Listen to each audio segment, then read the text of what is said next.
College का पहला दिन, सपने, उम्मीदें, नए दोस्त बनाने का एक्साइटमेंट। लेकिन क्या हो अगर ये नया सफर डर, बेइज्जती और ट्रॉमा से शुरू हो? रैगिंग, जो कुछ लोग बस एक ट्रेडिशन कहकर जस्टिफाई करते हैं, कितनी ही जिंदगियां तबाह कर चुकी है। शुरुआत एक फ्रेंडली इंट्रोडक्शन के नाम पे होती है, लेकिन धीरे धीरे ये मेंटल और फिजिकल टॉर्चर में बदल जाता है। हेजिंग रिचुअल, जबरदस्ती, साइकोलॉजिकल प्रेशर, ये सब अब भी कई कॉलेजेस का काला सच है। बहुत सारे स्टूडेंट्स चुपचाप सह लेते हैं, डर के मारे आवाज नहीं उठाते और कुछ इतना टूट जाते हैं कि उनका सफर यहीं खत्म हो जाता है। क्या सिर्फ पढ़ाई करने के लिए इतनी बड़ी कीमत चुकानी पड़ेगी? सवाल ये है कि इतने स्ट्रिक्ट लॉज और एंटी रैगिंग रूल्स के बाद भी ये प्रॉब्लम खत्म क्यों नहीं होती? गलती सिस्टम की है, इंस्टीट्यूशंस की है, या उन लोगों की जो चुप रहकर इसको बढ़ावा देते हैं? सबसे जरूरी बात, इसको खत्म कैसे करें? इंडिया के एजुकेशनल इंस्टीट्यूशंस को एक ऐसा स्पेस होना चाहिए जो स्टूडेंट्स के ग्रोथ और लर्निंग को प्रमोट करे। लेकिन रैगिंग जैसे प्रैक्टिसेस न सिर्फ स्टूडेंट्स की मेंटल हेल्थ पे इम्पैक्ट डालती हैं, बल्कि उनका फ्यूचर भी रिस्क पे डाल देती हैं। सुप्रीम कोर्ट और यूजीसी ने रैगिंग के खिलाफ स्ट्रॉन्ग रेगुलेशंस बनाए हैं, लेकिन फिर भी केरला की नर्सिंग कॉलेज जैसे लेटेस्ट केसेस दिखाते हैं कि ये मेनेस खत्म ही नहीं हो रहा है। क्या एंटी रैगिंग लॉ सफिशिएंट है या फिर एनफोर्समेंट में कमी है? आज के 7 PM हाइलाइट्स में हम इन्हीं सवालों का जवाब ढूंढने वाले हैं। आज का डिस्कशन सिर्फ 1 या 2 इंसिडेंट्स तक सीमित नहीं है, ये एक ब्रॉडर डिबेट है जो लॉ एनफोर्समेंट, एजुकेशनल रिफॉर्म्स और स्टूडेंट सेफ्टी के बीच एक बैलेंस ढूंढने की कोशिश करता है। क्या इंस्टीट्यूशंस की जिम्मेदारी है कि वो रैगिंग को रोके, या फिर ये एक सिस्टमिक इशू है जो पूरी सोसाइटी की इन्वॉल्वमेंट मांगता है? चलिए स्टेप बाय स्टेप समझते हैं कि रैगिंग होती क्या है, रीसेंट केसेस क्या कहते हैं, और क्या इस मेनेस को खत्म करने के लिए और स्ट्रॉन्ग मेजर्स जरूरी हैं या नहीं। सुप्रीम कोर्ट के विश्व जागृति mission versus central government 2001 case के मुताबिक रैगिंग का मतलब किसी भी ऐसे व्यवहार से है जो डिसऑर्डरली हो, लिखित या मौखिक रूप से एक फ्रेशर या जूनियर स्टूडेंट को परेशान करे, उनसे जबरदस्ती ऐसे काम करवाए जो उन्हें शर्म या बेइज्जती महसूस कराए। रैगिंग कई रूप में हो सकती है, फिजिकल, साइकोलॉजिकल, सेक्सुअल या वर्बल अब्यूज, जो डिप्रेशन, एंजाइटी और कभी कभी सुसाइड तक ले जा सकती है। भारी कोशिशों के बावजूद इंडिया में रैगिंग एक गंभीर समस्या बनी हुई है। 2025 में एक शॉकिंग इंसिडेंट सामने आया जिसमें government nursing college Kottayam Kerala के एक स्टूडेंट को बांध कर मारा गया। यूजीसी हेल्पलाइन डेटा के मुताबिक 2009 से 2023 तक रैगिंग की 8000 से ज्यादा शिकायतें दर्ज की गई हैं। 2012 से 2022 तक शिकायतों में 208% की वृद्धि देखी गई और 2012 में 358 कंप्लेंट्स थीं, जो 2022 तक 1103 हो गईं।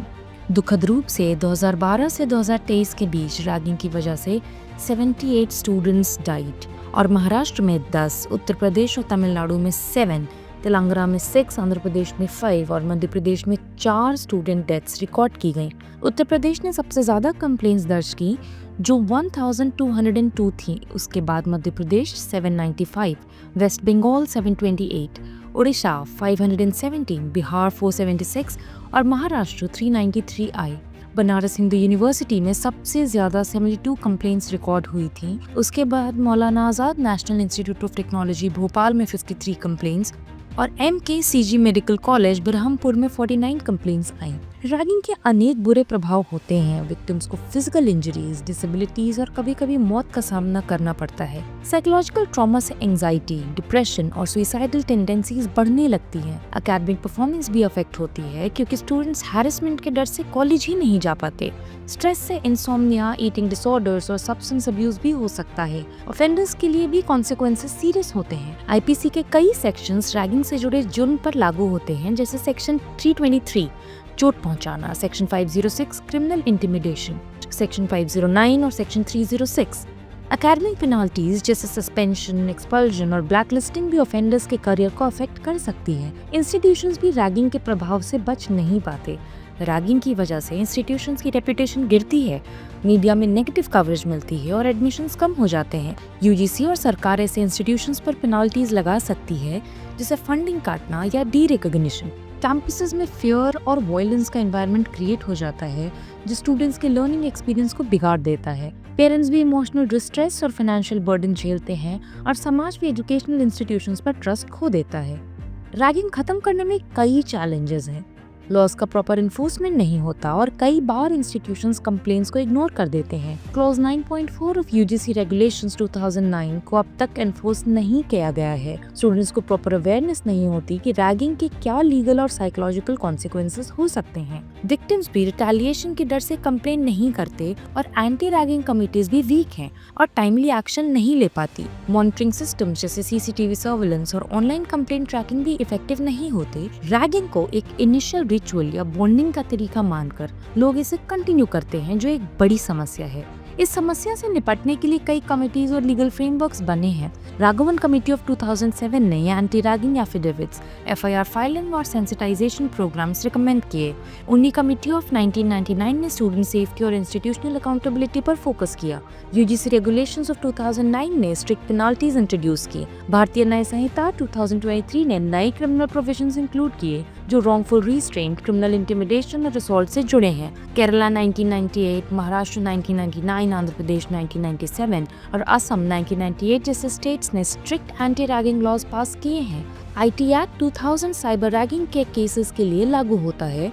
सुप्रीम कोर्ट ने रैगिंग को रोकने के लिए स्ट्रिक्ट गाइडलाइंस दी हैं। विश्व जागृति mission versus central government case के मुताबिक इंस्टीट्यूशंस को एंटी रैगिंग कमिटीज और स्क्वाड्स बनानी चाहिए जो सरप्राइज चेक्स करें और कंप्लेंट्स एड्रेस करें। एफआईआर्स को 24 घंटे के अंदर फाइल करना चाहिए और इंस्टीट्यूशंस अपनी वेबसाइट्स और कैंपसेस पर anti ragging guidelines prominently display करें। हर साल स्टूडेंट्स से एफिडेविट्स लेने चाहिए जिसमें वो डिक्लेयर करें कि वो रैगिंग नहीं करेंगे। यूजीसी ने 24/7 एंटी रैगिंग हेल्पलाइन एस्टैब्लिश की है। इंस्टीट्यूशंस को स्ट्रिक्ट पनिशमेंट्स जैसे फाइन्स, रस्टिकेशन और एग्जाम से बैन करना इन्फोर्स करना चाहिए। मैंडेटरी सेंसिटाइजेशन प्रोग्राम स्टूडेंट्स और फैकल्टी दोनों के लिए काफी जरूरी है। एक रैगिंग फ्री एकेडमिक एनवायरनमेंट बनाने के लिए एक मल्टी प्रोंग्ड अप्रोच की जरूरत है। लीगल और इंस्टीट्यूशनल फ्रेमवर्क्स का स्ट्रॉन्ग होना, यूजीसी क्लॉज 9.4 को एनफोर्स करना और फास्ट ट्रैक ट्रायल्स लाना काफी जरूरी है।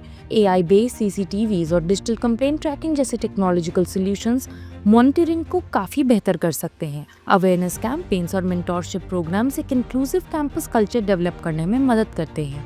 रिपोर्टिंग मैकेनिज्म जैसे इम्प्रूव्ड हेल्पलाइंस और एनोनिमस कंप्लेंट पोर्टल्स को स्ट्रेंथन करना भी जरूरी है। आखिर में कम्युनिटी और पीयर इन्वॉल्वमेंट से एक सपोर्टिव एकेडमिक एनवायरनमेंट बिल्ड किया जा सकता है जो रैगिंग को पूरी तरह से समाप्त कर दे।